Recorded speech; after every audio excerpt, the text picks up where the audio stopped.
और ज्यादा दिन नहीं लगेगा, जल्दी हो जाएंगी चीजें, ठीक है।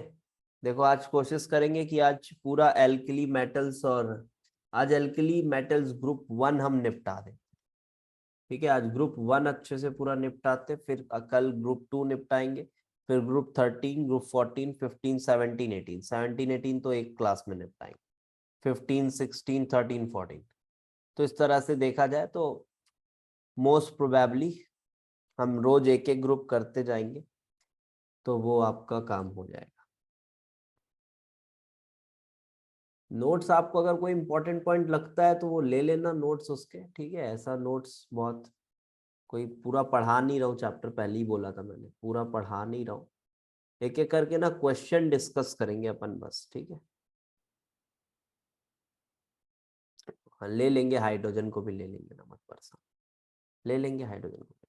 चलो, तो यहाँ पे ये दो स्टेटमेंट है। अपन ने जो क्वेश्चंस का कलेक्शन लिया बेटा वो 2019, 2020 और 2021 के लिए, और इनफ क्वेश्चंस है, इतने भी करते हैं अपन तो बहुत है फिलहाल।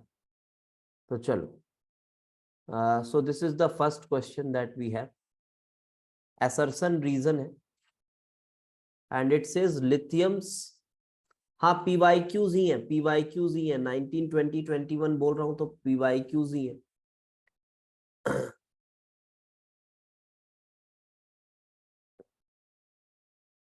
तो चलो देखो यहाँ पे lithium salts are hydrated, lithium salts are hydrated and then lithium has higher polarizing power। Lithium के सॉल्ट हाइड्रेटेड तो हैं, अपन ने देखा हुआ है ना। कौन से सॉल्ट देखा हमने, हमने देखा LiCl.2H2, ये हाइड्रेटेड सॉल्ट तो देखा है। तो लिथियम सॉल्ट हाइड्रेटेड तो है, और यहां पे बोल रहा है has higher polarising power than other alkali metals. क्या ये इसका रीजन है, higher polarising power than other alkali metal? No बोल रहे हैं बच्चे। अच्छा तो क्या रीजन है बेटा, तो क्या रीजन है फिर, क्या समझ आता है इसका रीजन? तो रीजन, हाँ रीजन बोला जा रहा है हाइड्रेशन एनर्जी, ठीक है, हाइड्रेशन एनर्जी। अब देखो यही चीज मुझे ये assertion reason of inorganic chemistry में मुझे थोड़ी यही शिकायत रहती है। अब हाइड्रेशन एनर्जी को हम किससे निकालते, किससे पता करते? चार्ज बाई साइज से, इसी से तो पता करते।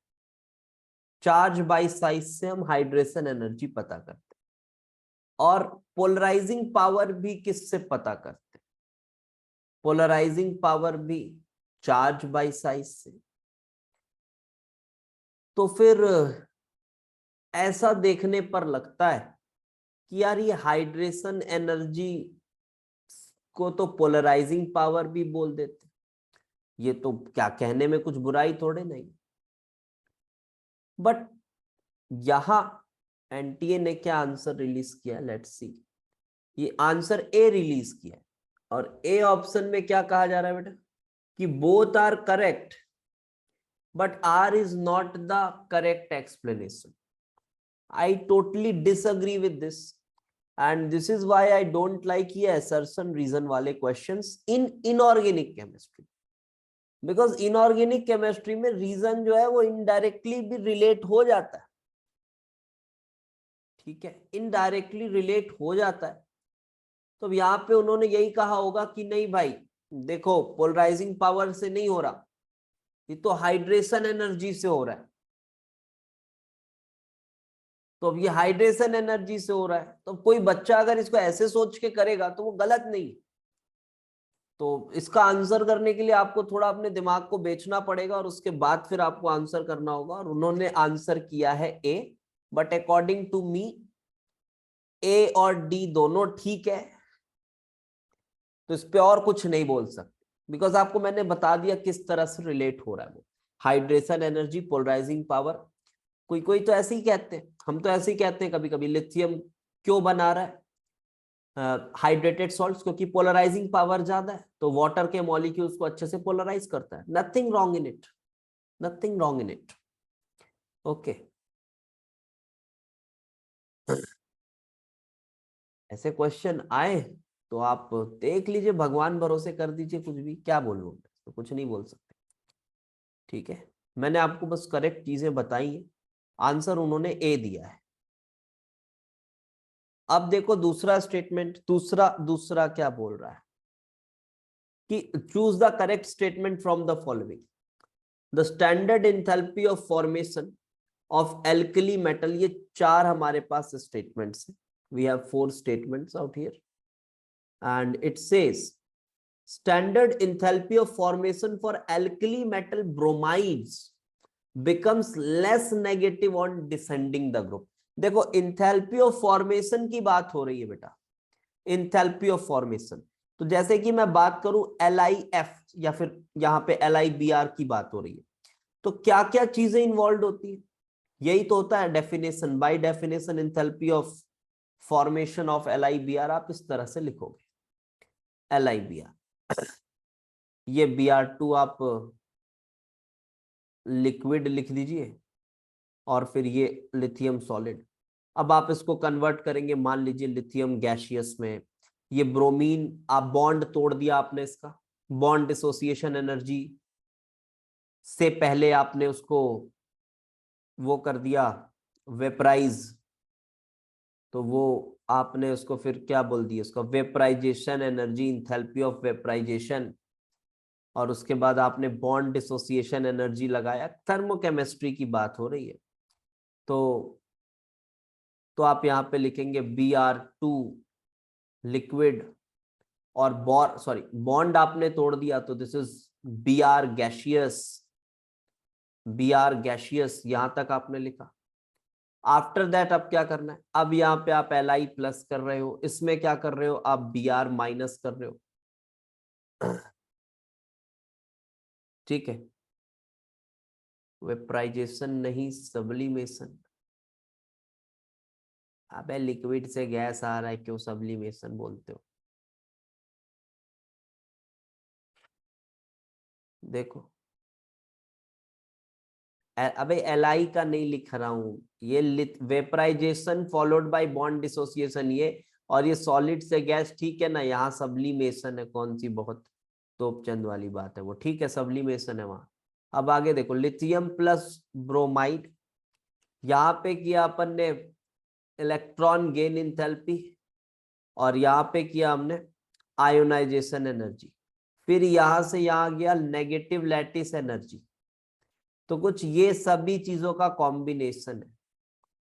अब इसका सबका नेट इफेक्ट याद रख पाना मुश्किल लगता है थोड़ा, नेट इफेक्ट ना थोड़ा याद रख पाना मुश्किल लगता है आपको। ये ग्राफ में बता रहा हूँ, थोड़ा ये कारगर होता है, ये काम अच्छा करता है ये ग्राफ, हो सके तो आप इसको ध्यान रखो, इजी है। Negative delta HF, negative delta HF, और यहाँ पे आप एल्किली मेटल लिख लो, और यहाँ पे ऐसे लिथियम लिख लो, इधर सोडियम, देन आप पोटेशियम, रुबिडियम, सीजियम ये लिख लो। बहुत ज्यादा टफ टफ नहीं रहने वाली है क्लासेस ना, जो अभी अपन ने फिजिकल केमिस्ट्री पढ़ी है, उसके बाद ये सब क्लासेस आपको बहुत लाइट लगेंगी, लगेगा कि चलो ठीक है, हल्का फुल्का सिर्फ ऐसी बातचीत चलेगी ऐसा लगेगा आपको। ठीक है, this is chlorine, this is for bromide and this is for iodide. ये ट्रेंड याद रहेगा, याद कर लो, इसके पीछे थोड़ा बहुत लॉजिक दिया जा सकता है, बट आप थोड़ा ध्यान रखो। देखो फ्लोराइड्स की जो इंथैल्पी ऑफ फॉर्मेशन है, आप अगर फ्लोराइड फिक्स रखते हो और मेटल चेंज करते हो, मेटल चेंज करते हो, तो वो लेस नेगेटिव होता जा रहा है, दिख रहा है, ये लेस नेगेटिव होता जा रहा है। इसके पीछे भी लॉजिक है थोड़ा बहुत, बट बेटर ये लॉजिक का कोई काम नहीं है, बेटर ये ग्राफ ध्यान रखो। और यहाँ पे Cl और Br और आयोडाइड, ये क्या हो रहा है, यहाँ पे आप देखो डाउन द ग्रुप जाने पे ये थोड़ा मोर नेगेटिव होता जा रहा है। तो क्या लगता है, ये बताओ मुझे, जैसे लिथियम ब्रोमाइड और लिथियम और सोडियम ब्रोमाइड है, तो क्या लैटिस एनर्जी मोर नेगेटिव हो रहा होगा, हाँ या ना बताओ। तो क्या लैटिस एनर्जी मोर नेगेटिव हो रहा होगा,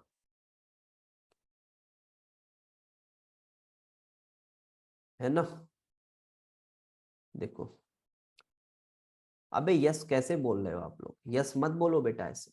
लैटिस एनर्जी नहीं हो रहा more negative, lattice energy LIBR, LIBR, NABR। Lattice energy हमेशा, आप अगर डाउन द ग्रुप जा रहे हो ना, डाउन द ग्रुप, तो वो लैटिस एनर्जी हमेशा लेस नेगेटिव होगा, मोर नेगेटिव नहीं होगा वो। ठीक है, लैटिस एनर्जी हमेशा अगर मैग्नीट्यूड वाइज देखें तो डिक्रीज ही होगा। लेकिन आप ये बोल सकते हो कि ये वाला जो पोर्शन है ना, आयोनाइजेशन एनर्जी, ये थोड़ी लेस पॉजिटिव होगी, ये थोड़ी लेस पॉजिटिव होगी। और साथ ही साथ जो, जब अपन क्लोराइड, ब्रोमाइड और आयोडाइड की बात करते हैं, तो जो डिक्रीज आता है ना लैटिस एनर्जी में, जो डिक्रीज आता है लैटिस एनर्जी में, वो उतना सिग्निफिकेंटली नहीं आता जितना फ्लोराइड्स में आता है। डिक्रीज तो सब में ही आएगा, लेकिन क्लोराइड, ब्रोमाइड, आयोडाइड में उतना सिग्निफिकेंट डिक्रीज नहीं आता जितना फ्लोराइड्स में आता है लैटिस एनर्जी। तो इन सब का नेट इफेक्ट ये कुछ ऐसा आता है। हाँ, ड्यू टू साइज बोल सकते, ड्यू टू तो बहुत सारी चीजें बोल सकते हो आप। मैं इसीलिए इनऑर्गेनिक पढ़ाते समय नेट रिजल्ट पे थोड़ा ज्यादा फोकस कराता हूँ, थोड़ा नेट रिजल्ट पे फोकस करो। ये नेट रिजल्ट है। इससे आप एल्कली मेटल्स, अगर सिर्फ आप देखो ऐसे कंपैरिजन करना है लिथियम की फ्लोराइड, क्लोराइड, ब्रोमाइड, आयोडाइड, तो आप देख सकते हो लेस नेगेटिव हो रहा है। तो सभी चीजों का कंपैरिजन आप यहां से कर सकते हो। तो यहां पे बोला जा रहा है alkali metal bromide less negative on descending, तो देखो ये गलत हो गया। ठीक है, दूसरा क्या बोल रहा है, low solubility of CSI, low solubility of CSI is due to high lattice enthalpy. ऐसा कहां से होगा भाई, CSI की लैटिस एंथैल्पी तो सबसे कम होगी, है ना, सबसे बड़े साइज का सबसे कम होगी लैटिस एंथैल्पी। तो इसकी लो सॉल्युबिलिटी के पीछे रीजन क्या है, पुअर हाइड्रेशन, है ना, poor hydration is the reason behind its low solubility. Among alkali metal halide LiF is least soluble in water. Is this statement correct? Yes, this statement is correct. ये सही statement है, आप इसको NCERT में भी पाओगे लिखा हुआ। तो LiF is least soluble, reason could be least, हाँ, reason could be high lattice energy, high lattice energy you can say, high lattice energy, high lattice energy, and also one more thing contributes, LiF have a significant, बहुत ज्यादा तो नहीं, but slightly covalent character भी आता है इसमें, slightly covalent character भी है। बहुत ज्यादा कोवेलेंट कैरेक्टर नहीं है भाई, इससे ज्यादा कोवेलेंट कैरेक्टर आपका लिथियम आयोडाइड, लिथियम क्लोराइड में होगा। तो the only reason which is more dominant is high lattice energy, high lattice energy, least soluble in water। अच्छा, लेकिन हाँ यहां पे एक कंफ्यूजन और आता है कि सर LiF और LiI में देखा जाए तो LiI में तो सर सबसे ज्यादा कोवेलेंट कैरेक्टर है, तो फिर वो वाटर में उसकी सॉल्युबिलिटी अगर उस एंगल से देखा जाए तो कम है। और LiF में सर उतना कोवेलेंट कैरेक्टर नहीं है, लेकिन फिर कोई आए बोले नहीं देखो यहाँ पे लैटिस एनर्जी बहुत ज्यादा है, तो ये तो बहुत कॉन्ट्राडिक्टिंग सी बात है। तो how can we decide here, तो आपको फाइनली रिजल्ट पता होना चाहिए। ठीक है, फाइनली रिजल्ट ये कि ये लीस्ट सॉल्युबल होता है, दिस द रिजल्ट।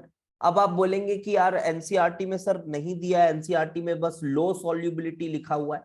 तो बेटा बाकी के स्टेटमेंट्स को देखो, उस समय आप बाकी के स्टेटमेंट्स को देखो और उसके बाद आप बहुत ज्यादा लॉजिकली आप डिसाइड नहीं कर पाओगे। लॉजिकली आप बहस तो बहुत कर सकते हो इनऑर्गेनिक में, है ना, आप बहुत ऐसा प्रिटेंड कर सकते हो कि आप विद्वान हो, इधर उधर की बातें करोगे, देखो यहाँ तो ये बड़ा है, ये ऐसा है वैसा है, वो बात कभी खत्म ही नहीं होगी, ऐसी बातें हैं। ठीक है, तो फाइनली ये चीजों पे थोड़ा फोकस करो। LIF हैज लीस्ट नेगेटिव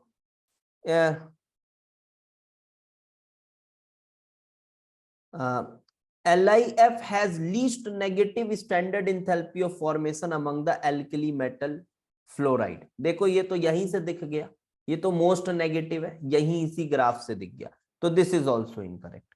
तो सी इज द करेक्ट आंसर। ये ठीक क्वेश्चन था, पता है, ये ठीक क्वेश्चन है, ये ठीक ठाक क्वेश्चन है।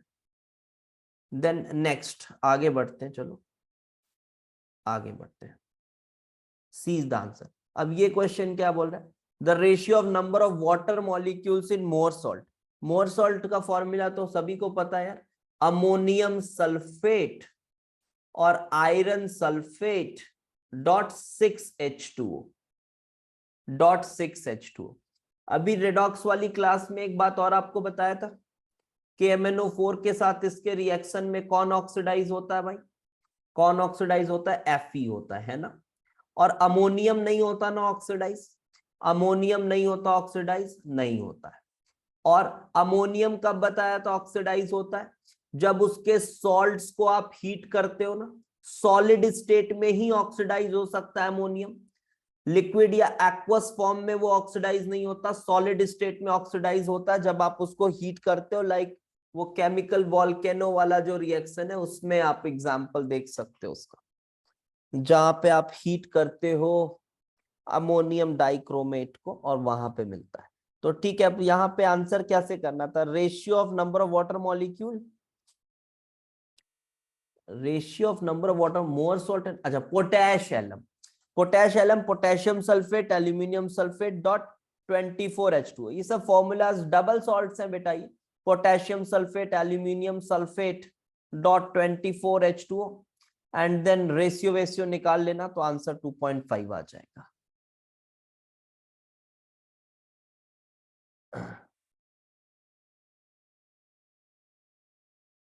आगे देखिए, हाँ कोऑर्डिनेशन में पढ़े होगा, याद है, नहीं करता है, नहीं करता है कॉम्प्रोपोर्शनेशन, अमोनियम नहीं करता। Then this is also match the column from NCERT. आप एक बार देखते जाइएगा साथ में एनसीईआरटी को भी, ये सब इंफॉर्मेशन उसमें दिए हुए होंगे।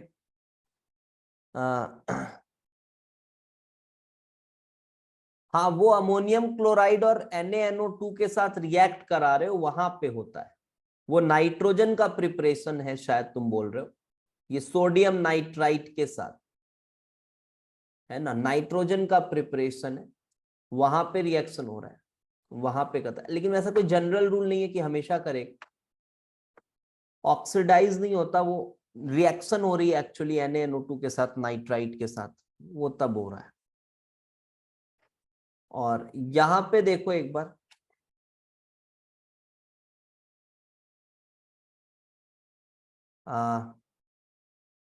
लिथियम, लिथियम कहाँ एक्ट होता है यार, लिथियम, अब ये तो मुझे बहुत अच्छे से नहीं याद है यार, ये आप लोगों को थोड़ा देखना पड़ेगा, एनसीईआरटी के कुछ इंफॉर्मेशन है। हाँ ये तो पता है, सीजियम फोटो इलेक्ट्रिक सेल में यूज होता है ना, और लिथियम, लिथियम कूलेंट होता है कि लिक्विड, सोडियम कूलेंट की तरह यूज होता है ना, सोडियम जहां तक कूलेंट की तरफ यूज होता है in fast breeder nuclear reactor. And then हाँ, और सीजियम फोटो इलेक्ट्रिक सेल में हो गया। एंड लिथियम एड, पोटेशियम है क्या, एब्जॉर्बेंट ऑफ CO2, शायद पोटेशियम यूज होता है, पोटेशियम यूज होता है एब्जॉर्बेंट ऑफ CO2। और लिथियम तब फिर आ गया तुम्हारा बेयरिंग्स, बेयरिंग्स बनाने में काम आता है शायद, ये अलॉय होता है किसी का, I am not remembering, lithium और किसका अलॉय है, शायद लेड का, लिथियम और लेड का अलॉय है शायद, बेरिंग्स बनाने में काम आता है, हाँ ठीक है, लिथियम और लेड का अलॉय है। तो बेरिंग्स बनाने के काम आता है। तो ये इस तरह से कुछ मैच होगा। अब आप लोग आंसर समझ सकते हैं खुद से, ठीक है। सब आसान क्वेश्चन है यार, फैक्ट बेस्ड है। डी बोल रहा है, डी करेक्ट है ना, डी तो यही है। ठीक है, हाँ ठीक है, यही है। चलो आगे बढ़ते हैं, थोड़ा और कुछ लॉजिक वॉजिक वाली कुछ चीजें दिखे तो यहाँ पे बताना है। देखो हाँ भाई, ये थोड़ा सा यहाँ पे काम की चीज मिल सकती है शायद हमको। We have to tell the match, यहाँ मैच बताना है। तो एसिडिक बेसिक एम्फोटेरिक, तो ठीक है यार, यहाँ तो ये तुम्हारा बेसिक हो जाएगा, ये तुम्हारा एम्फोटेरिक हो गया, कैल्शियम बेसिक हो गया, बोरॉन तुम्हारा एसिडिक हो गया, और एल्यूमिनियम तुम्हारा एम्फोटेरिक हो गया, है ना। अब तो मैच कर ही लोगे, एम्फोटेरिक हो गया। अब एक दो बातें इसमें अपन थोड़ा ऐड कर सकते हैं अपनी तरफ से। एक तो आपको एम्फोटेरिक की लिस्ट थोड़ी याद होनी चाहिए, एम्फोटेरिक की लिस्ट थोड़ी याद होनी चाहिए, ठीक है। और एम्फोटेरिक की लिस्ट कुछ इस तरह से है, आप ये थोड़ा याद रखें।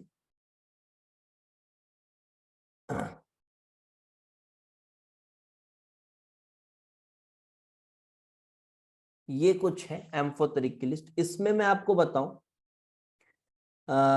इसमें वेनेडियम ना, वेनेडियम जो है ये थोड़ा सा क्योंकि देखो ये लिस्ट जो है ना, ये कोई ऐसा नहीं है कि कोई बहुत ऑफिशियल लिस्ट है। ये list book to book vary करती हुई पाई गई है। बुक टू बुक ना ये वेरी करती। जैसे मैं अगर बोलूं आपको कि हाँ यहाँ पे कुछ ऑक्सीडेशन नंबर है +3, यहाँ पे +3, और यहाँ पे सॉरी ये +5 है, ये 3 और 3 है। अब ये जो है वेनेडियम, ये 3 और 3 है, ये एनसीईआरटी में एसिडिक दिया हुआ है, और मैं ये नहीं बोल सकता कि गलत दिया हुआ, क्योंकि ये कोई ऑफिशियल चीज नहीं है, ठीक है। ये कोई ऑफिशियल चीज नहीं है। जैसे मैं आपको एक चीज और बताऊं, आपको बताऊं मैं, कैडमियम है जो, कैडमियम का ऑक्साइड, कौन सा, कैडमियम की कौन सी ऑक्सीडेशन स्टेट आप देखे हो सबसे ज्यादा, सबसे ज्यादा आपने देखा है कौन सा कैडमियम का ऑक्सीडेशन स्टेट? हाँ +2 देखा है, गुड। तो कैडमियम का +2 CD। कुछ हद तक ना हाई टेम्परेचर्स पर ये भी एम्फोटेरिक होता है, हाई टेम्परेचर पर ये भी एम्फोटेरिक होता है। अच्छी अच्छी बुक्स में लिखा रहता है इसके बारे में। सो हाई टेम्परेचर पर कैडमियम ऑक्साइड भी एम्फोटेरिक होता है। तो ये ठीक है सर, तो क्या करें एग्जाम में? तो देखो मैं बोलूंगा आपको, वेनेडियम अगर आए ना तो आप एनसीईआरटी के अकॉर्डिंग मेंस में इसको एसिडिक मानना, ठीक है। आप इसको acid,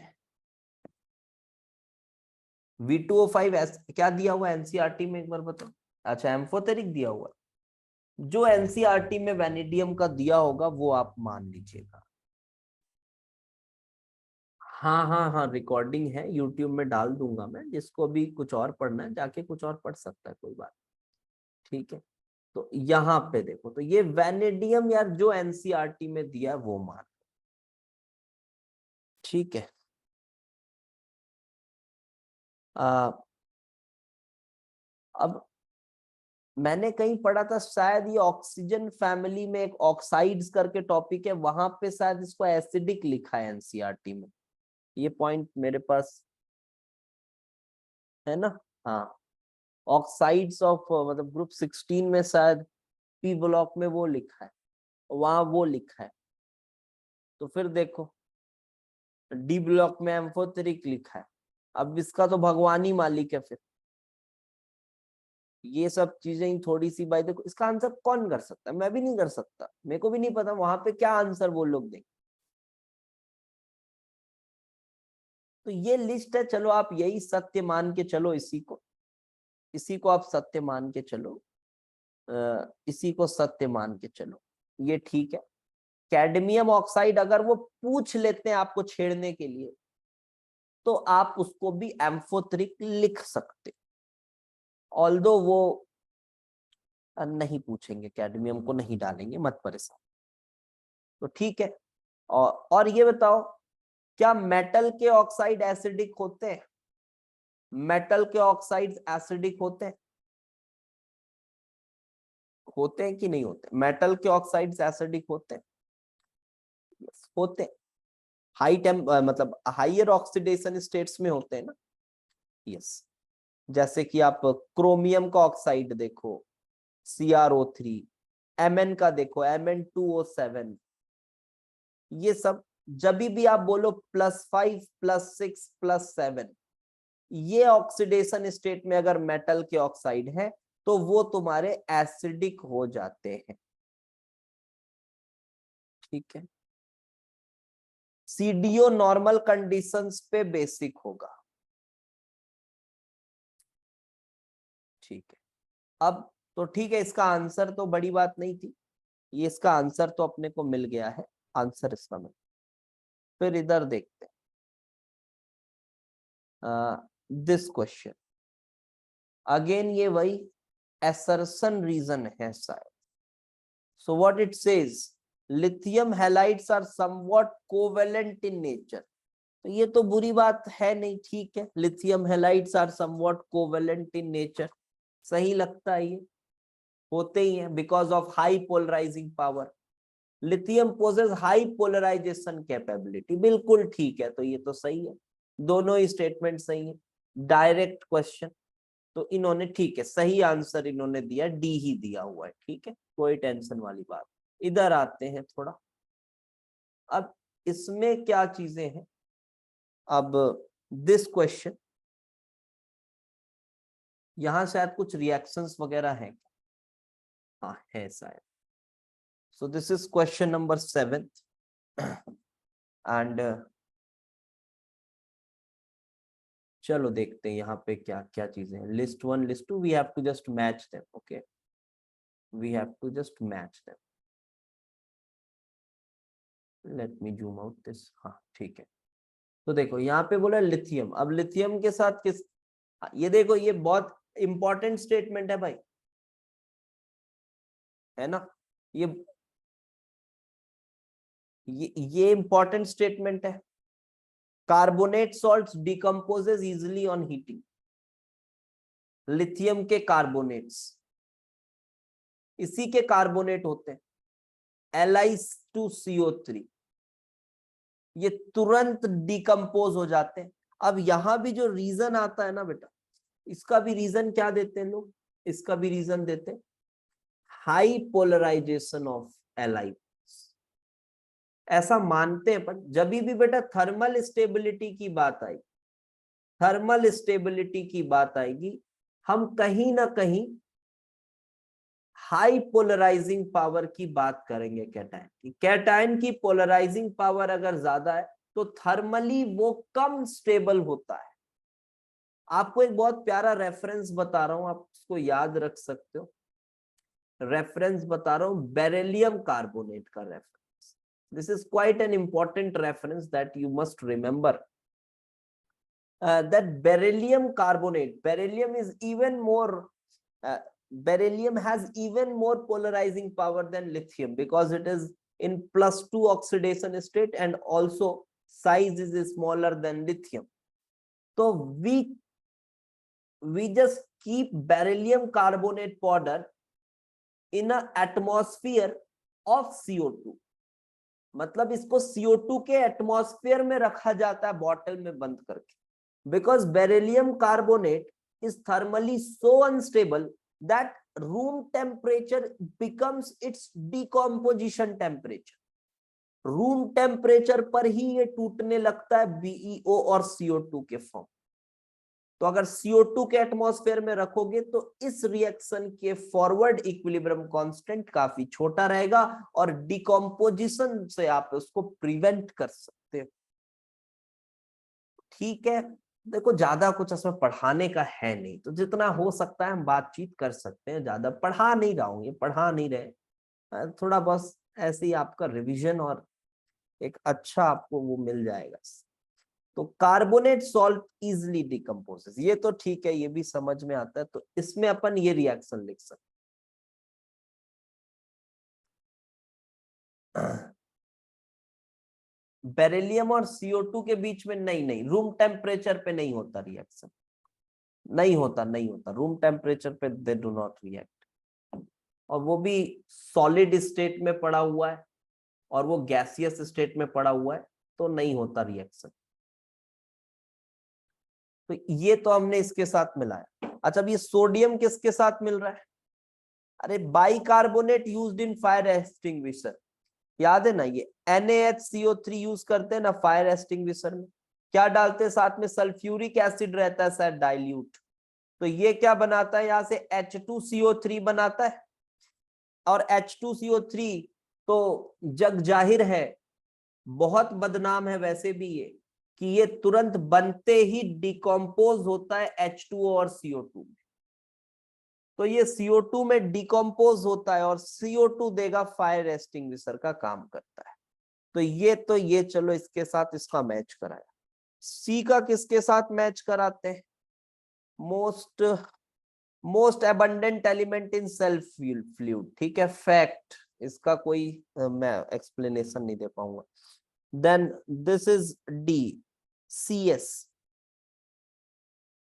poor solubility of iodide salt, अभी पढ़ा ना हमने पीछे, अभी एक दो बार आ गया ये स्टेटमेंट, देखो CSI की पुअर सॉल्युबिलिटी देखी, due to what was the reason? Very poor hydration, very poor hydration was the reason behind its low solubility, इसकी लो सॉल्युबिलिटी का रीजन भी हमने डिस्कस किया। चलो बढ़िया भाई, आगे देखते हैं, चलो ये भी हो गया, मैच देख लेना क्या है, ये ए मैच हो रहा है शायद, ओके ए मैच हो रहा है। तो now let's come to the next one. अब ये क्या बोल रहा है, देखो, this question says S block element M reacts with oxygen to form an oxide of the formula MO2। अच्छा, S block है, MO2 बना रहा है, ऑक्सीजन के साथ रिएक्ट कर, बढ़िया। Oxide is pale yellow in colour, अरे यहीं से सब कुछ समझ आता है, pale yellow colour and paramagnetic. अरे देखो अब तो एक बात समझ आ गई, ठीक है, बढ़िया, सभी ने ठीक बताया, पोटेशियम इज आंसर। देखो बेटा, पैरामैग्नेटिक कौन? पैरामैग्नेटिक तो भाई बस सुपर ऑक्साइड ही है, सुपर ऑक्साइड ही पैरामैग्नेटिक है। और सुपर ऑक्साइड बनाते कौन कौन है? सुपर ऑक्साइड कौन कौन? तो सुपर ऑक्साइड सर पोटेशियम बनाता, सीजियम भी बनाता, रुबिडियम भी बनाता, तीनों बनाते सर सुपर ऑक्साइड। अच्छा, तो इसमें से ये पेल येलो कलर किसका होता है? तो ये तो पोटेशियम का होता है, पेल येलो कलर। और बाकी कैसे होते हैं, कोई बताएगा? Caesium, rubidium?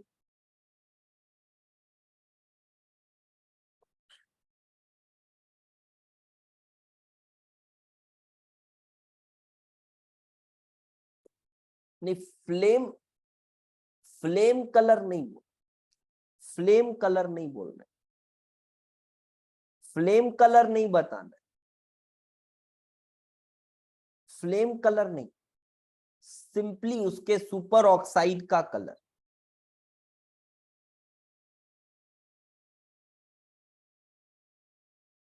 बताओ, सिंपली सुपर ऑक्साइड का कलर।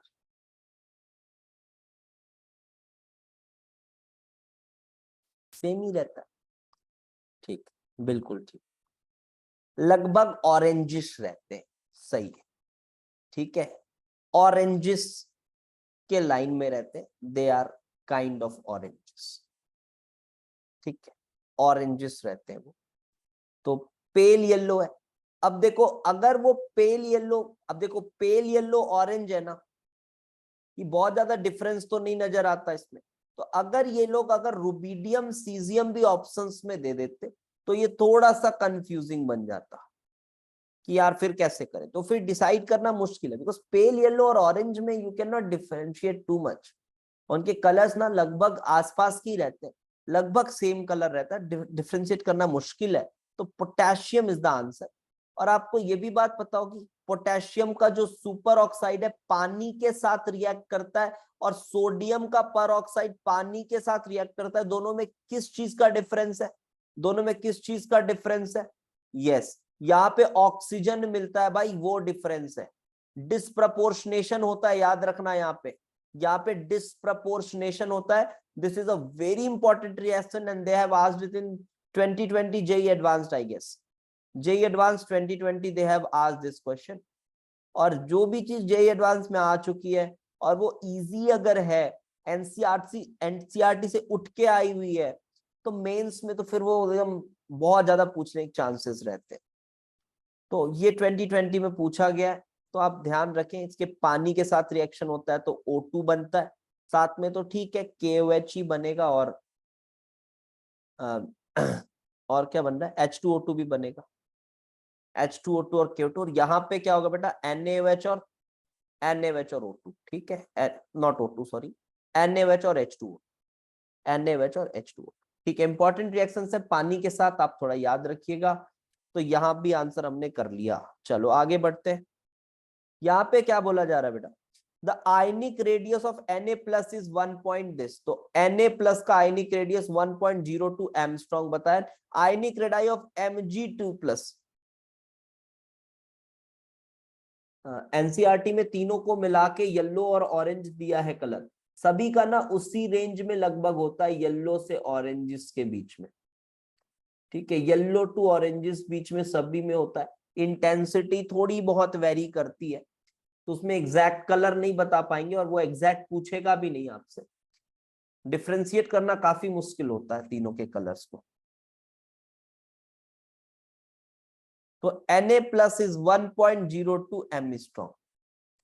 और क्या पूछ रहा है, ionic radii of Mg2+ and Al+3 are respectively. Obviously यार ये आइसो इलेक्ट्रॉनिक हो गई भाई, और आइसो इलेक्ट्रॉनिक में जब आप कैटाइनिक चार्ज बढ़ा रहे हो तो साइज तो बहुत ही कम होगी, ठीक है, साइज तो बहुत ही कम होगी।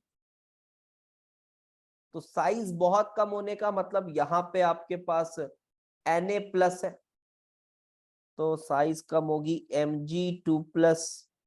यस ठीक है, B is the correct answer. बिल्कुल क्लियर कट, ये भी बहुत सीधा सा सवाल है। जेड इफेक्टिव बढ़ रहा होगा, और जेड इफेक्टिव बढ़ने से साइज में काफी ज्यादा डिक्रीमेंट आएगी। ठीक है, बढ़िया है भाई, आगे बढ़ते हैं, आगे बढ़ते हैं।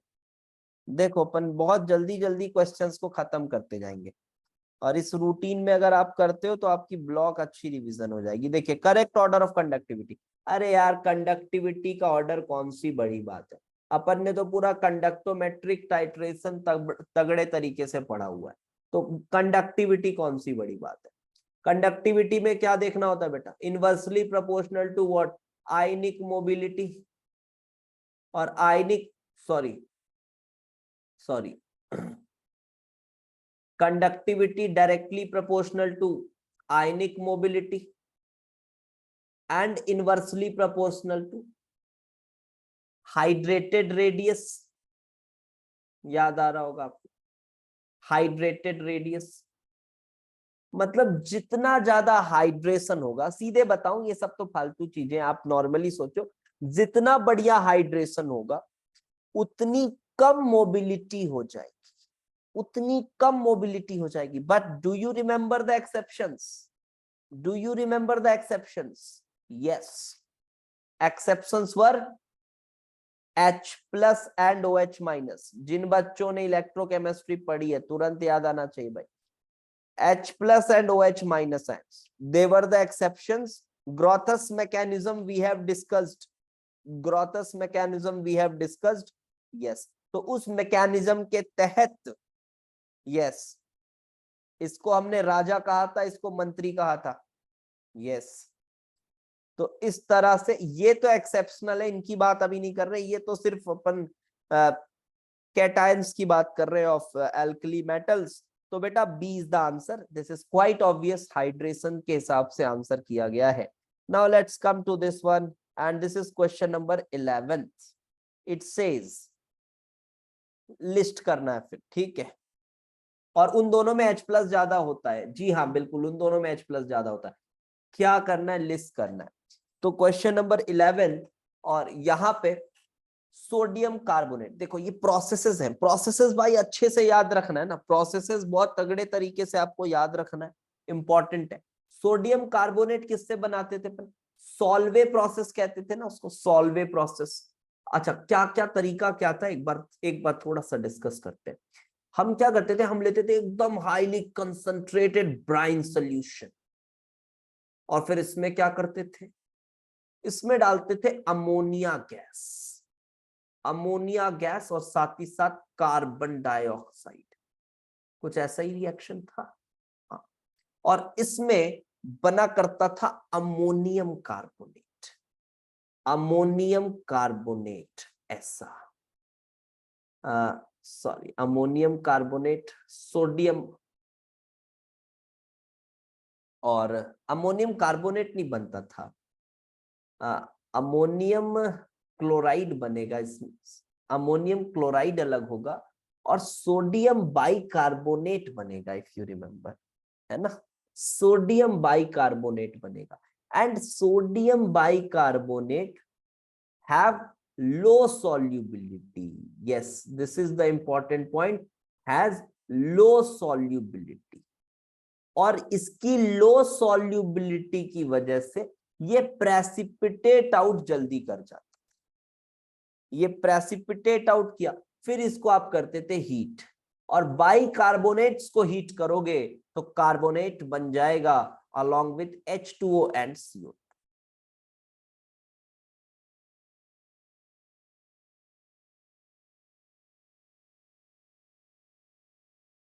ठीक है, कुछ इस तरह से वो फॉर्मेशन होगा, फिर सोडियम बाइकार्बोनेट प्रेसिपिटेट होगा, और फिर finally you will get Na2CO3 and this. हाँ मोहित, वैसे ही जाता है रिएक्शन, वैसे ही जाता है। सेकंड क्या है, सेकंड इज टाइटेनियम। टाइटेनियम के प्रिपरेशन के लिए क्या मेथड यूज होता है, टाइटेनियम के प्रिपरेशन के लिए क्या मेथड यूज होता है, तो वी यूज टाइटेनियम के लिए van Arkel, yes van Arkel. क्या किया जाता था इसमें, अच्छा ये वॉन अर्कल किस में आता था बेटा, प्रिपरेशन तो नहीं, यहाँ पे प्योरिफिकेशन बोलना ज्यादा ठीक रहेगा, प्योरिफिकेशन अपना ये आ गया मेटलर्जी से, ये आपका वो हो गया ना vapour phase refining, if I am not wrong, yes this is vapour phase refining. Vapour phase refining में ये एक था मॉन्ड्स प्रोसेस, और उसके बाद था अपना ये बॉन अर्कल मेथड, जिसमें आप जर्कोनियम और टाइटेनियम के लिए स्पेसिफिकली यूज होता है। तो टाइटेनियम में आयोडीन के साथ पहले टाइटेनियम आयोडाइड बनाया जाता है, टेट्रा आयोडाइड।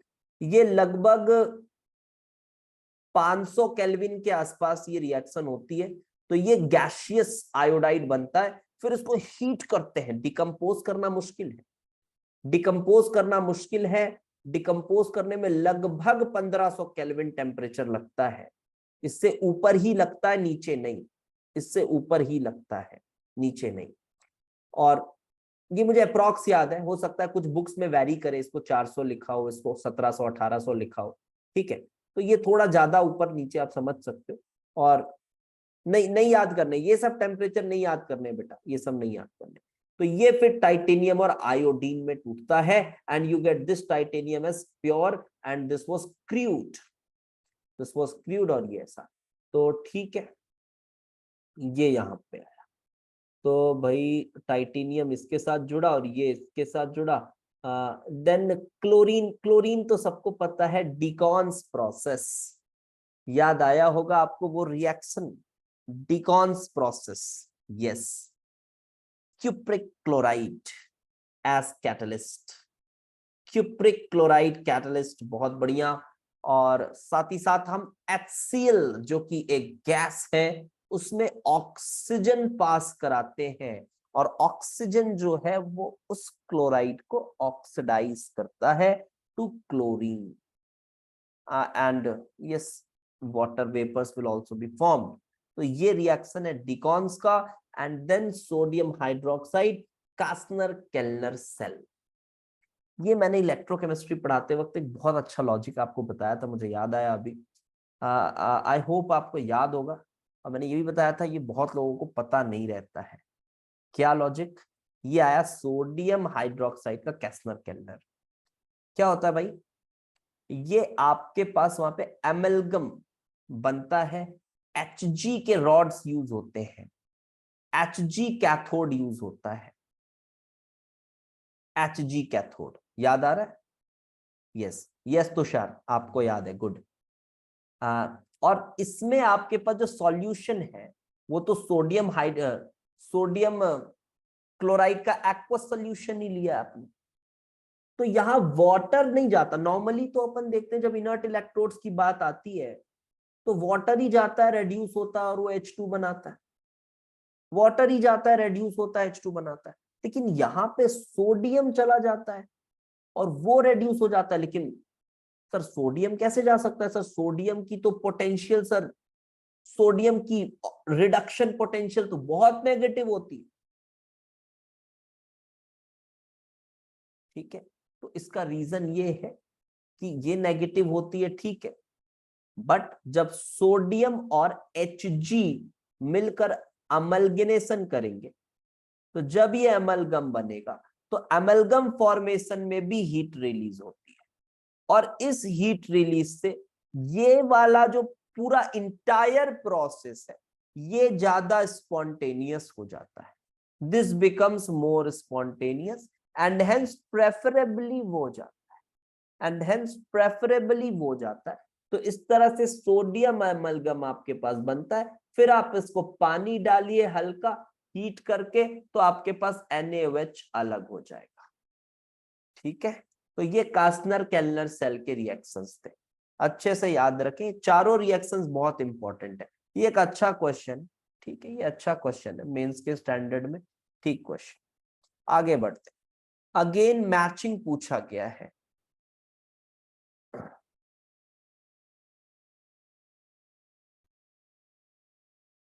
हाँ बिल्कुल, मर्क्यूरी के रिएक्शंस तो होंगे।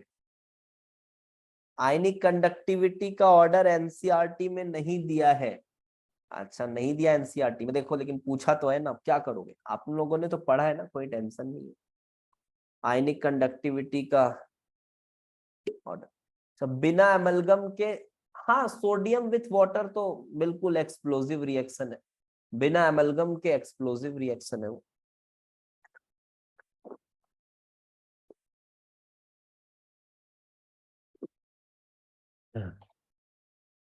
ये क्या है? ये शायद वेवलेंथ ऑफ एड्सॉर्प्शन है क्या? ये शायद, ऊपर कुछ दिया नहीं, हाँ वही होगा। तो ठीक है यार, ये भी फैक्ट ही है, आपको याद होगा ये। LiCl, मतलब कंपैरिजन तो याद होगा ना। LiCl का किधर जाएगा? फ्लेम टेस्ट का ही है, हाँ फ्लेम टेस्ट का ही है ये। तो ये कलर वलर आपको याद होना चाहिए, शायद ये क्रिम्सन रेड है, this is crimson red. NaCl का तो सभी को पता है, येलोइस के आसपास, yellowish. And then we have Rb। तो Rb किस में आता है? ये अपना रेड वॉयलेट के आसपास आता है ना, ये वॉयलेट आता है, ठीक है, पर्पल बोल लो, वॉयलेट बोल लो, सब। और ये भी उसी कुछ रेंज में आता है, ब्लू के आसपास, है ना, ये ब्लू। ये भाई कलर याद रखना। अब इसके हिसाब से आप वेवलेंथ, थोड़ा विबग्योर में सबको पता है, आप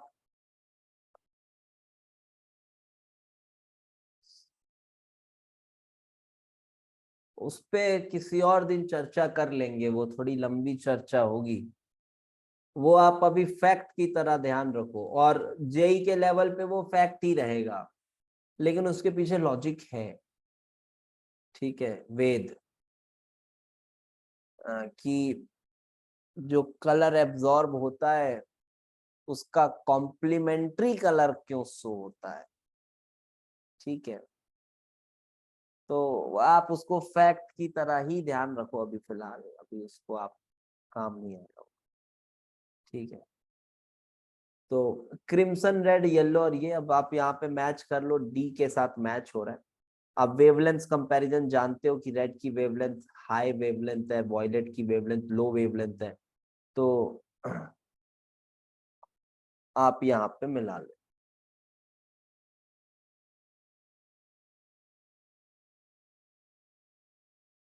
एनसीईआरटी में सेम लाइन दी हुई है। हाँ ठीक है ना, वो लाइन दिया हुआ है, ठीक है, वो लाइन आपको बस लाइन को ही ध्यान रखना है।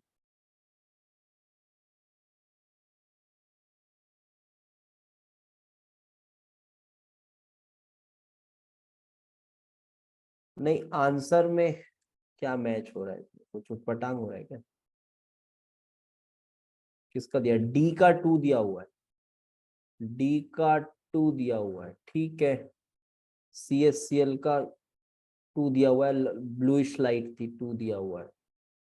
और LICL का, सॉरी सॉरी सॉरी मैंने गलत लिख लिया है, ये ए का 2 दिया हुआ है, ए का 2 दिया हुआ है। अच्छा, एंड देन NaCl बी का 4 दिया हुआ है, बी का 4, ठीक है, येलो लाइट। ठीक है, सुनो ना यार, ये थोड़ा आप एनसीईआरटी में देख लेना ना, दिया तो हुआ होगा। ठीक है, थोड़ा सा ना आप देख लेना। और ये ना, ये एब्जॉर्ब्ड वेवलेंथ है शायद, क्या ये एब्जॉर्ब्ड वेवलेंथ है, मेरे को लग रहा है देखकर, ये एब्जॉर्ब्ड वेवलेंथ की वैल्यू दी हुई है। हम्म,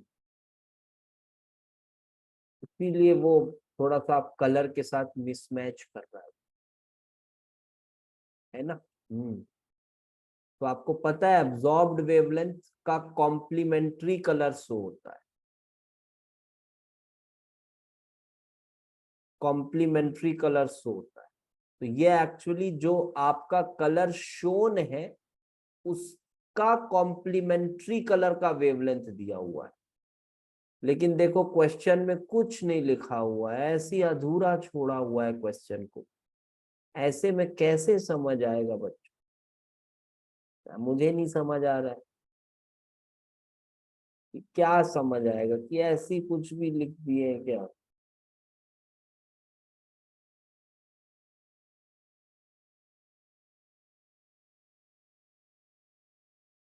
ठीक है, इसको एक बार देख लेना आप एनसीईआरटी से डेटा। अब आप पूछ रहे हो याद करना पड़ेगा क्या, अब देखो पूछे तो आप याद कर लो, लेकिन उतना इम्पोर्टेंट काम नहीं है ये, उतना इम्पोर्टेंट काम नहीं है कि अभी आप सब अपना खाना पीना छोड़ छाड़ के याद करने बैठ जाओ। ठीक है, एनसीईआरटी में सेम वैल्यूज दिया होगा, अब देख लेना वहां से, उस पर और चर्चा करना ठीक नहीं है। नंबर ऑफ एम्फोटेरिक कंपाउंड्स अभी बात किया यार, बेरिलियम ऑक्साइड एम्फोटेरिक है, बेरियम ना एस बेसिक हो जाएगा, बेरियम मेटल है। बेरिलियम हाइड्रोक्साइड, अब बेरिलियम हाइड्रोक्साइड भी एम्फोटेरिक है, क्या बात करें उसकी। स्ट्रोंशियम हाइड्रोक्साइड ना ना बेसिक हो जाएगा, तो 2 इज द आंसर। अरे ऑक्साइड है या हाइड्रोक्साइड है एक ही बात है यार, पानी का फर्क रहता है, बस पानी डालो वो ऑक्साइड हाइड्रोक्साइड बन जाता है, ज्यादा कुछ फर्क नहीं है। The metal mainly used in devising photo electric cell, हाँ सीजियम यूज होता है, फैक्ट फ्रॉम एनसीईआरटी। कोई इसका खास एक्सप्लेनेशन नहीं आ सकता। हाँ ये कह सकते हो आप सर, ठीक है, उसकी आयनाइजेशन एनर्जी थोड़ी लो है तो इलेक्ट्रॉन्स उसमें से इजेक्ट कराना आसान होगा, वर्क फंक्शन थोड़ी सी कम है, ये बोल सकते हो आप। ठीक है, हाँ अब देखो फिर यही क्वेश्चन आता है ना कि सर आरबी में क्या दिक्कत है। अरे प्रैक्टिकल रीजन है भाई, सिर्फ आयोनाइजेशन एनर्जी के बेसिस पे नहीं कर रहे हैं। ठीक है, बाकी में कुछ दिक्कत होगी ना, छोड़ो ना, क्या दिक्कत होगी, होगी कुछ दिक्कत है, प्रैक्टिकल रीजंस होंगे, नहीं तो नहीं तो वो तो हमसे ज्यादा होशियार है ना भाई, जो बना रहे, जो एप्लीकेटिव साइंस कर रहे हैं, वो बना लिए होते अभी तक, उनको नहीं मजा आ रहा उसके साथ बनाने में। अवेबिलिटी इश्यूज होगा, कुछ रिएक्टिविटी इश्यूज होगा, इकोनॉमिक इश्यूज होंगे, कुछ होगा, ठीक है, तो इसमें क्यों माथा पच्ची करना, हटाओ। तो वो दिया हुआ है सीजियम और पोटेशियम का ही यूज वो लोग कर रहे हैं, तो इसी को यूज कर रहे हैं, हटाओ, क्या कर। Then on combustion of lithium sodium and this excess air the major oxide form, याद है नहीं, मेजर ऑक्साइड सबको याद है, लिथियम बनाता है नॉर्मल ऑक्साइड, और ये पर ऑक्साइड सुपर ऑक्साइड, ये तो सभी को याद है, ठीक है। सुपर ऑक्साइड देख रहे हो, क्वेश्चंस बहुत ज्यादा टफ तो कुछ नहीं आ रहे, वही वही चीजों को घुमाया जा रहा है, तो बहुत ज्यादा टेंशन नहीं लेना भाई ब्लॉक केमिस्ट्री की।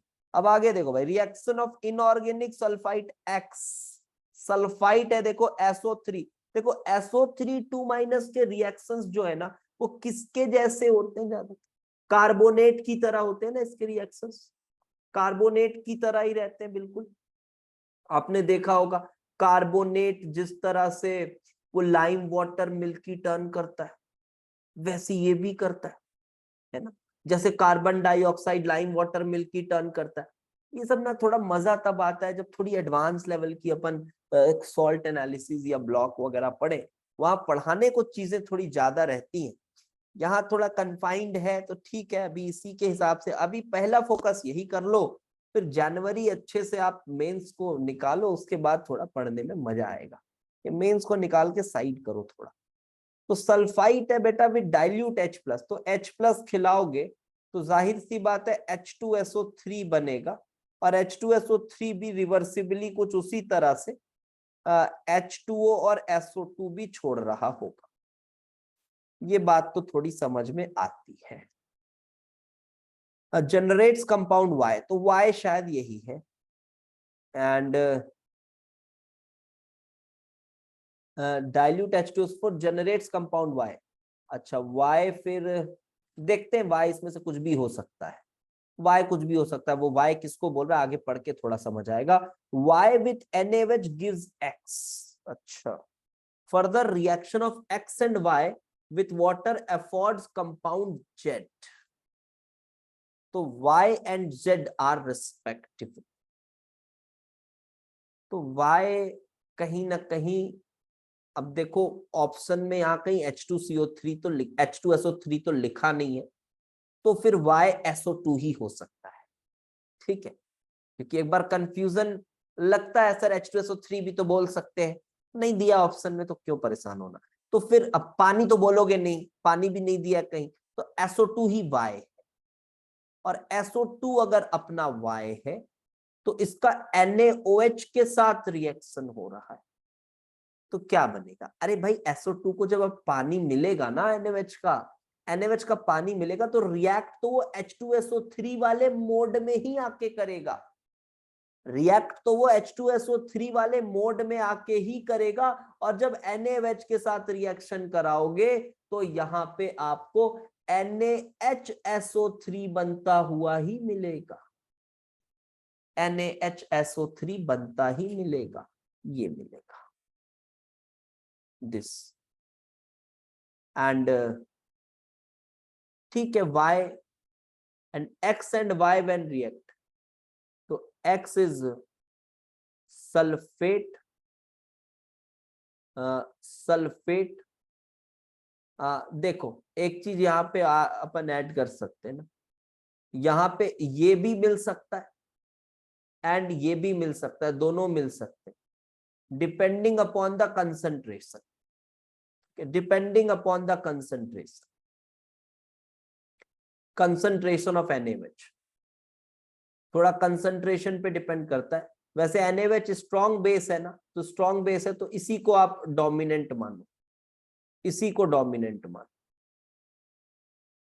ये बनता है सल्फाइट, सल्फाइट को डोमिनेंट मानो, और फिर ये Y और Z का किसका रिएक्शन का, X और Y, मतलब SO3 2- और X inorganic sulphite X, reaction of X and Y, यहाँ पे कुछ चीज अटक रही है क्या यार? YSO2 है। अच्छा, YSO2 है, ठीक है ठीक है। तो SO2 और सल्फाइट अगर ये रिएक्ट कर रहे हैं तो क्या हो रहा होगा? एक तरह से HSO3 माइनस, HSO3 माइनस ये बन रहा होगा HSO3 माइनस। तो ठीक है, इसके पीछे मैं थोड़ा बहुत लॉजिक आपको बताता हूँ, थोड़ा बहुत लॉजिक आपको बताता हूँ। थोड़ा इसके पीछे का लॉजिक देखते हैं। जब अपन ये देखते हैं ना, जब हमारे पास कार्बोनेट होता है, कैल्शियम कार्बोनेट, जैसे व्हाइट पीपीटी बनता है, जैसे व्हाइट पीपीटी बनता है कैल्शियम कार्बोनेट, फिर इसमें अपन और CO2 डालते हैं, और CO2 डालते हैं, तो ये किस में कन्वर्ट होता है? ये कन्वर्ट होता है कैल्शियम बाइकार्बोनेट। तो इसका मतलब है सॉल्यूशन को अगर हम थोड़ा एसिडिफाई कर रहे हैं, थोड़ा सा आयनिक इक्विलिब्रियम से सोचो, वो K1 K2 आप अपने मन में थोड़ा सोचो, बस बात वही हो रही है कि किस पीएच में कौन सा इक्विलिब्रियम थोड़ा सा डोमिनेट करेगा। तो CO2 आप डाल रहे हो ना, तो देखो ये carbonate and taking H plus from the solution, making HCO3 minus, कुछ ऐसा ही वाला रिएक्शन हो रहा होगा। और एसिड बेस रिएक्शन थोड़ा डोमिनेंट भी होता है, तो मेन ज्यादा CO2 डालने से, since this is an acidic gas, और अगर आप एक एसिडिक गैस वहां पे डाल रहे हो ना, तो एसिडिक गैस डालने से आप HCO3 माइनस ज्यादा अमाउंट में बना रहे हो, और कुछ नहीं। अच्छा ठीक है सर, ये बढ़िया है। तो इसी तरह से बेटा अगर आपके पास सल्फाइट है, सल्फाइट है, और सल्फाइट में आप और SO2 डाल रहे हो, तो समझ रहे हो, आप SO2 डाल रहे हो, ये भी काइंड ऑफ एसिडिक गैस डाल रहे हो आप एसिडिक गैस डाल रहे हो, और एसिडिक गैस जो है वो फिर से H प्लस बढ़ा रहा होगा। तो sulphite acting with H plus can form much amount of HSO3। अब इसको मैं और बेहतरीन तरीके से आपको समझा सकता हूं कि इसका फिर पीके वैल्यूज के साथ, KH वैल्यूज के साथ, बट अभी वो करने का समय नहीं है, तो वो रहने देते हैं। इतना समझ लो, हाँ ये बिल्कुल क्लियर सॉल्यूशन, जैसे बाइकार्बोनेट क्लियर सॉल्यूशन देता है, वैसे ये बाई सल्फाइट भी क्लियर सॉल्यूशन देता है। तो इसीलिए आपको याद होगा SO2 क्वालिटेटिव एनालिसिस में पढ़ते हैं अपन, SO2 CO2 गैस को डिस्टिंग्विश करने के लिए क्या हम लाइम वाटर टेस्ट कर सकते हैं? क्या लाइम वाटर टेस्ट करते हैं? नहीं करते। हम क्या करते हैं फाइनली? यस, क्या करते हैं भाई? यस, KMnO4 के साथ ट्रीट करते हैं। KMnO4 solution, yes, K2Cr2O7, K2Cr2O7 भी fine. CO2 cannot get further oxidized, but SO2 can get further oxidized, and SO2 being in +4 oxidation state is kind of reducing agent also. It can get oxidized to sulfate. It can get oxidized to sulfate. तो ठीक है, answer is option number C। कुछ बातें हमने extra discuss की, थोड़ा ध्यान रखेंगे उन बातों का, फायदा हो सकता है आपको। देन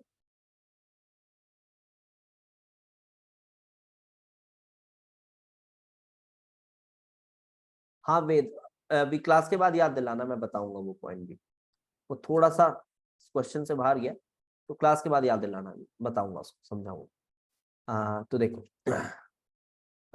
करेक्ट वंस आप, lithium has the highest hydration enthalpy among the metal. हाँ ठीक तो है, क्या बताना है? The correct ones are highest hydration enthalpy among alkali metal. अब देखो यार, हाइड्रेशन एंथैल्पी ये आयन की बात कर रहा होगा, ऐसा हम मान लेते हैं, ठीक है, हम ऐसा मान लेते हैं, लेकिन यहाँ पे इन्होंने आंसर C दिया, और क्या क्वेश्चन में कुछ गड़बड़ तो नहीं लिखा है? अच्छा यार, यहाँ पे ना नहीं नहीं, साइन नहीं, यहाँ पे क्वेश्चन ऐसा था कि क्वेश्चन शायद अधूरा टाइप हुआ है। थोड़ा सा मैं करेक्शन है यार, टाइपिंग एरर। यहाँ पे इनकरेक्ट नहीं है, ऐसे ऑप्शन है A and D ओनली, पहला, फिर दूसरा है बी एंड सी ओनली, फिर है ए सी डी ओनली, और फिर ए बी डी ओनली। ये 4 ऑप्शंस हैं। तो lithium highest hydration enthalpy correct लगता है। Lithium chloride is insoluble in pyridine. ये स्टेटमेंट आप देखिएगा बेटा, एनसीईआरटी में लिखा हुआ है, ये गलत बोल रहा है। Lithium chloride because of its covalent character कि ऑर्गेनिक सॉल्वेंट्स में भी घुल जाता है, लिखा है एनसीईआरटी में स्टेटमेंट, फैक्ट है, थोड़ा ध्यान रखें। तो इनसॉल्युबल इन पाइरिडिन बोलना गलत है। Then lithium cannot form ethanide upon its reaction with ethyne। ये भी सही बात है, ये भी सही बात है। जब आप लिथियम का रिएक्शन कराते हो, नहीं देखो साइन की बात मत करो, हाईएस्ट हाइड्रेशन एंथैल्पी कभी वो बोले ना तो आप इसको हमेशा मोर नेगेटिव मान के ही करो, ठीक है, करो मोर नेगेटिव, मैग्नीट्यूड मान लो, क्योंकि जाने अनजाने में ऑल्दो उनको बताना चाहिए वहां क्वेश्चन में मैग्नीट्यूड ओनली ऐसा लिखना चाहिए, बट मेंस के पेपर में वो लोग ना अब ठीक है वो मान लेते हैं, ऐसा थोड़ा बोल सकते हो आप कि यार ठीक है सर नेगेटिव देखें तो क्या है, तो आप मान लीजिए वो मैग्नीट्यूड की बात होती है वहां पे।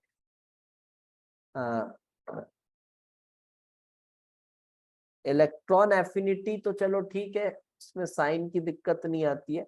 इलेक्ट्रॉन गेन इंथैल्पी, देखो मैं फिर से बोलूं, जब वो इलेक्ट्रॉन गेन इंथैल्पी कोई क्लियर कट इसका रूल नहीं, इलेक्ट्रॉन गेन इंथैल्पी अगर वो पूछ रहे हैं तो उनको लिखना चाहिए कि मैग्नीट्यूड ओनली, उनको लिख देना चाहिए,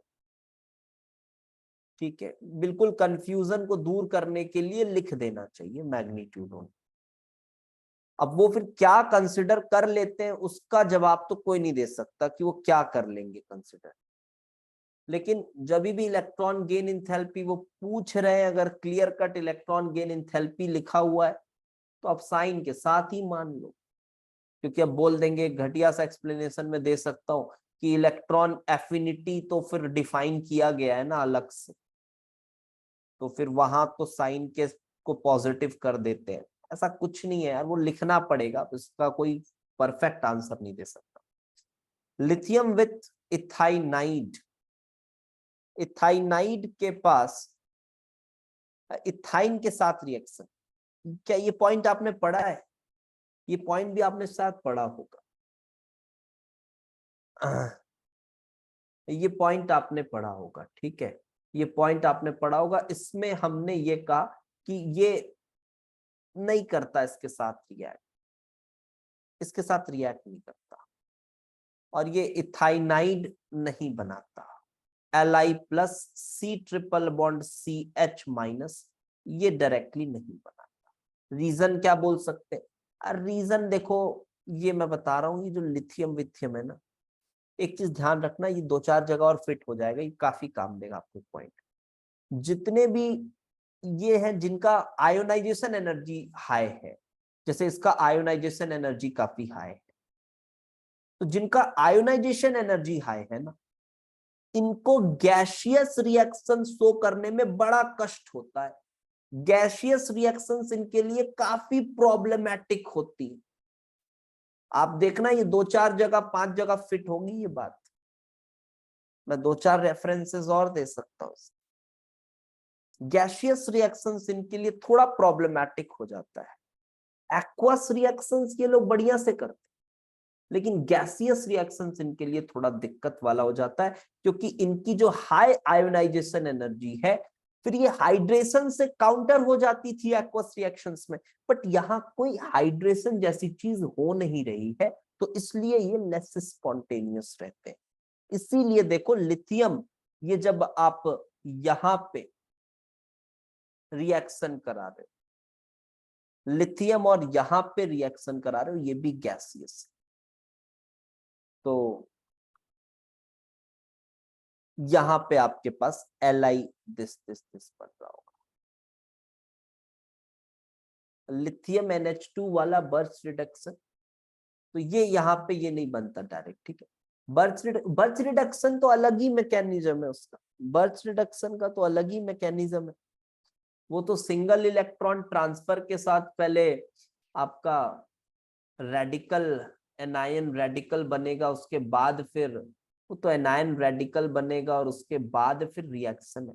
ऑर्गेनिक रिएक्शंस की मैं यहाँ बात नहीं कर रहा, आप थोड़ा सा ये पॉइंट को ऐसे समझने की कोशिश करो। चलो अच्छा, टाइम ज्यादा हो गया क्या आज? इसके टाइम ज्यादा हो गया, टाइम का पता नहीं चलता है। कर लेते हैं यार, 2-3 क्वेश्चन कर लेते हैं यार, ठीक है, थोड़ा ये खत्म कर देते हैं ना, 3-4 क्वेश्चन बचा हुआ है, कर लेते हैं। वो रिपीटेड ही है क्वेश्चंस, देखो चलो देखो रिपीटेड ही है, खत्म कर लेते हैं। और lithium and magnesium react slowly with water, ये स्टेटमेंट कैसा लग रहा है? लिथियम एंड दिस स्लोली, ये भी सही स्टेटमेंट है ना, ये भी सही स्टेटमेंट है। This is also given in NCERT, आप देख सकते हैं, स्लोली विथ वाटर, ठीक है। मेटल की बात हो रही है वहां, यहां पे आ जाए, क्या बोल रहा है? Hydration enthalpy, repeated question, simply repeated question, ये एरो उलट करके दे दिया है। हाँ हाँ वेद वही है। Then incorrect statement is lithium is the strongest reducing agent among the alkali metals. क्या ये बात सही है? यस, ये तो सही है। लिथियम स्ट्रॉन्गेस्ट रिड्यूसिंग एजेंट है, याद रखें आप इसका Li प्लस वाली ई डिग्री वैल्यूज, ई डिग्री वाला टेबल एक बार देख लें जरूर आप, तो स्ट्रॉन्गेस्ट रिड्यूसिंग एजेंट पाओगे आप। इसकी ऑक्सीडाइज होने की टेंडेंसी काफी हाई है 3.04, बट इसके रिएक्शंस स्पॉन्टेनियस बहुत है बट एक्सप्लोसिव नहीं, स्पॉन्टेनियस बहुत है बट एक्सप्लोसिव नहीं है, काइनेटिकली थोड़े स्लो है रिएक्शंस, ये इसका रीजन मैं बता सकता हूं, काइनेटिकली थोड़े स्लो है। सोडियम और पानी का रिएक्शन आप देखोगे Na प्लस, स्पॉन्टिनिटी थोड़ी कम है, स्पॉन्टिनिटी थोड़ी कम है बट काइनेटिकली बहुत तेज है और इसलिए वो एक्सप्लोसिव हो जाता है। तो एक्सप्लोसिव होने के लिए सिर्फ थर्मोडायनेमिक पैरामीटर नहीं, आपको साथ ही साथ एक काइनेटिक पैरामीटर भी देखना होगा, ठीक है। हाँ, थर्मोडायनेमिक पैरामीटर भी महत्व रखता है, क्योंकि अगर एनर्जी ज्यादा रिलीज होगी ही नहीं तो फिर एक्सप्लोसिव होने का चांसेस कम हो जाता है। लेकिन अगर एनर्जी भी ज्यादा रिलीज हो रही है और तेजी से हो रही है तब वो एक्सप्लोसिव हो जाता है रिएक्शन। तो लिथियम इज, ये सब बातें मैंने थर्मोडायनेमिक्स काइनेटिक्स पढ़ाते वक्त भी अच्छे से डिटेलिंग की है। अभी तो यहाँ पे lithium is least reactive with water among the alkali metals, हाँ ये भी ठीक स्टेटमेंट है। NiNO decomposes to give this and this, very important reaction I would say, this is very important reaction, आप इसको थोड़ा सा याद रखें इस रिएक्शन को। क्या याद रखना है? देखो, लिथियम नाइट्रेट का डिकम्पोजिशन और बाकियों का डिकम्पोजिशन, सोडियम नाइट्रेट का डिकम्पोजिशन, लिथियम नाइट्रेट कैसे, ध्यान रखो। देखो मैंने बताया ना, पोलराइजिंग पावर ज्यादा है तो कंपाउंड की स्टेबिलिटी कम है। तो लिथियम नाइट्रेट आपके पास है, तो ये जब आप हीट करोगे तो टूट टूट के पूरा अलग हो जाएगा, मतलब नाइट्रोजन का कतरा भी नहीं बचेगा लिथियम के पास, और ये Li2O देगा और ब्राउन फ्यूम्स आपको देखने को मिलेगी विथ ऑक्सीजन, ठीक है। ब्राउन फ्यूम्स देखने को मिलेगी आपको, NO2 निकलता होगा। आप ऐसे सोच सकते हो कि लिथियम हाई पोलराइजिंग पावर की वजह से नाइट्रेट आयन को इसने परेशान करके रखा हुआ था, तो हीट किया तो नाइट्रेट पूरी तरीके से बाहर निकल जाता है। और यहां पे अगर बात करो और इसके नीचे बात करो, तो ये उतने ज्यादा पोलराइजिंग पावर वाले कैटायंस नहीं है, तो ये नाइट्राइट बना देते, ये नाइट्राइट बना देते हैं, लाइक NaNO2, NaNO2।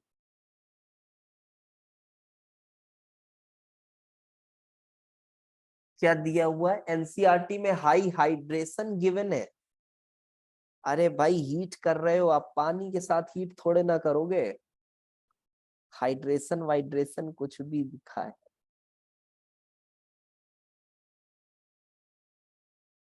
अब हाँ, बिल्कुल नाइट्राइट का भी डिकम्पोजिशन है, आप अगर इसको लगभग 800 डिग्री के आसपास अगर ले जाओ या इससे थोड़ा ऊपर ही रखो टेम्परेचर, 800 डिग्री के आसपास इसको लेकर जाओगे तो ये भी टूटता है, तब तो वो भी टूटेगा,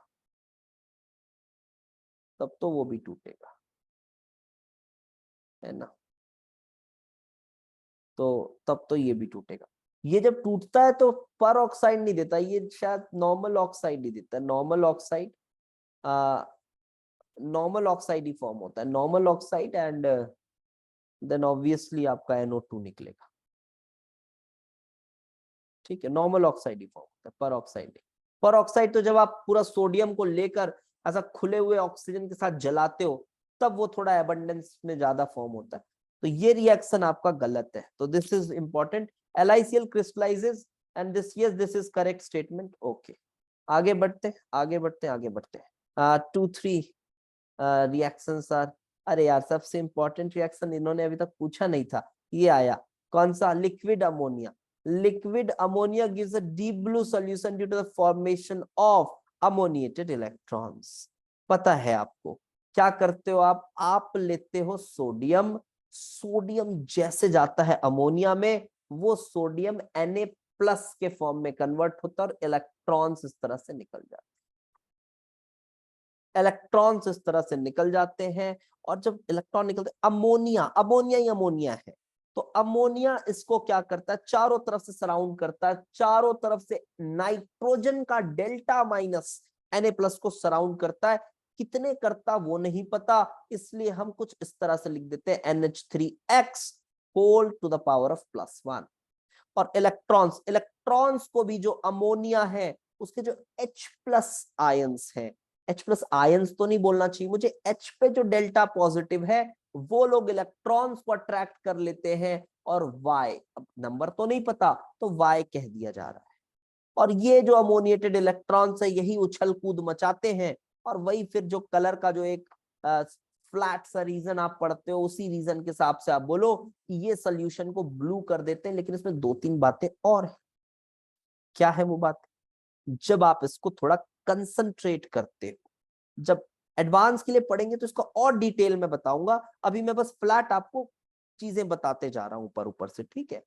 तो आप इसमें जब कंसंट्रेटेड करते हो तो ये सोल्यूशन जो है ये ब्रॉन्ज बोला जाता है, इसको ब्रॉन्ज कलर या फिर ब्राउन कलर बोल लो, उस कलर का हो जाता है सोल्यूशन जब इसको काफी कंसंट्रेट कर देते हो। अच्छा, एक बात और है, एक और फैक्ट और क्या था कि शुरू में बेटा ये पैरामैग्नेटिक रहता है, और जब आप बहुत सारा कंसंट्रेशन कर देते हो तो इसकी मैग्नेटिक नेचर भी चेंज हो जाती थी। याद रखना पॉइंट, इंपॉर्टेंट पॉइंट है बेटा, मैग्नेटिक नेचर भी चेंज हो जाती थी, डायमैग्नेटिक हो जाता है।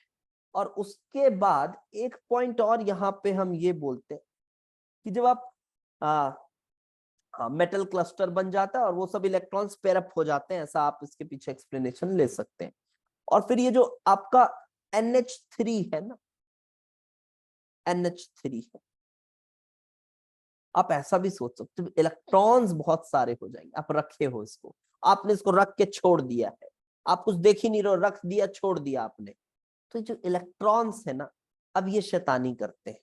ये क्या करते हैं? ये डेल्टा प्लस के साथ बोलते हैं भाई चलो यार आ जाओ, और तुम होमोलिटिकली ऐसा करो कि इलेक्ट्रॉन इधर से ले रहे हैं और ये इस बॉन्ड को ऐसा तोड़ रहे हैं, तो आपके पास आ रहा NH2- और H डॉट। इस तरह से बहुत सारी चीजें ऐसे करेंगी और H डॉट बन के हाइड्रोजन गैस इवॉल्व होगा और मेटल अमाइड फॉर्मेशन हो जाता है। इस तरह से मेटल अमाइड बनता है और हाइड्रोजन गैस निकलने लगता है ऑन स्टैंडिंग। इसमें और बहुत सारी बातें एक्स्ट्रा बताने को है, बट वो अपन एडवांस के समय बात करेंगे, ठीक है। इतना मोर देन इनफ है अगर इतना भी आपको पता है। एक ये मेटल अमाइड वाली बात ध्यान रखनी है भाई, मेटल अमाइड वाली बात, हाइड्रोजन रिलीज होता है ये ध्यान रखना है, कलर ध्यान रखना है ब्लू से ये, और मैग्नेटिक कैरेक्टर ध्यान रखना है किस तरह से मैग्नेटिक नेचर चेंज हो रहा है। डन, तो option D is the answer, option D is the answer. Then आते हैं NaH कौन सा हाइड्राइड है? NaH कौन सा हाइड्राइड है? ठीक है यार, ये भी एनसीईआरटी में डायरेक्ट दिया हुआ है, ठीक है, टाइप्स ऑफ हाइड्राइड्स में दिया हुआ है ना, ये आई गेस ये हाइड्रोजन चैप्टर में दिया हुआ है ना, शायद, मुझे एग्जैक्टली नहीं ध्यान है, बट शायद ये हाइड्रोजन चैप्टर में दिया हुआ है, तो हाइड्रोजन चैप्टर में दिया है। तो NaH, तो this is सेलाइन hydride, metallic hydride तो है नहीं, मॉलिक्यूलर हाइड्राइड भी नहीं है, and electron rich hydride, electron rich hydride भी नहीं है। ठीक है, क्या बोल रहे हो? पिछले क्वेश्चन में क्या हो गया? पिछले क्वेश्चन में, पिछले क्वेश्चन में क्या पूछा? Sodium metal on dissolution in liquid ammonia gives a deep blue solution. नहीं, वो कलर की बात कर रहा है ना बेटा, तो कलर किसकी वजह से आ रहा है ऐसा पूछ रहा है। तो कलर तो इलेक्ट्रॉन्स के उछलने कूदने से आता है, इसलिए हमने ओनली अमोनिएटेड इलेक्ट्रॉन्स चूज किया।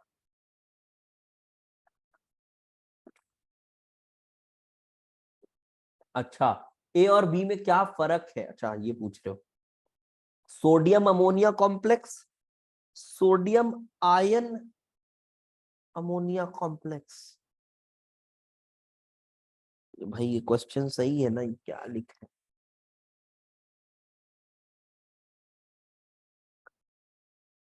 मेरे को लगता है इनके पास ऑप्शंस नहीं थे तो इन्होंने लिख दिया है क्या? मेरे को यही लग रहा है, इनको ऑप्शन ऑप्शन नहीं याद आ रहे थे तो बोला साला चलो आयन लिख के लिख दो, कुछ भी कर दो। ठीक है, मत परेशान हो बेटा, ये सब दिल से मत लो इसको। चलो,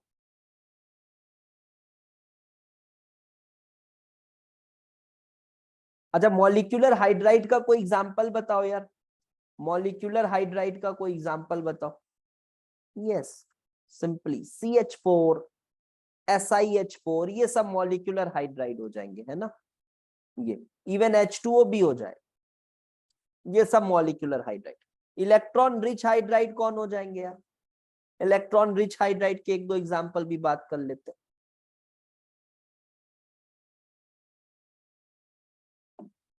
गुड, अमोनिया हो गया, वाटर हो गया, बस ऐसी। अबे जो थोड़े न्यूक्लियोफिलिक हैं वो इलेक्ट्रॉन रिच हो गए। सेलाइन मतलब काइंड ऑफ आयनिक, और मेटेलिक हाइड्राइड तो NaH, ये आयनिक हो गया, सॉल्ट लाइक। मेटेलिक में कौन आ जाएगा? Metallic, yes. ठीक है, ये डी ब्लॉक को क्लासिफाई किया गया है मेटेलिक में, थोड़ा ध्यान रखना ये क्लासिफिकेशन। डी ब्लॉक को क्लासिफाई किया गया मेटेलिक, ऑल्दो ये देखा जाए तो ये भी मेटेलिक जैसा लग रहा है, तो डी ब्लॉक को क्लासिफाई किया गया है। ये भी एक फालतू का ज्ञान है बट एग्जाम में आता है, फालतू का ज्ञान है बट एग्जाम में आता है। ठीक है, तो थोड़ा सा आपको ऐसे ज्ञान के साथ भी अपडेटेड रहना पड़ेगा। Now let's come to the last question. हाँ, एंड काफी टाइम हो गया, कोई बात नहीं है, चलो अपन को कंप्लीट करना था इसको। तो the correct statement among one to respect potassium ions abundant cell fluids are they activate many enzymes. अबे ठीक है, हटा ये, ठीक है, ये सब समझ लेना। एंजाइम एंजाइम को करो, दे participate in oxidation of glucose, they responsible for.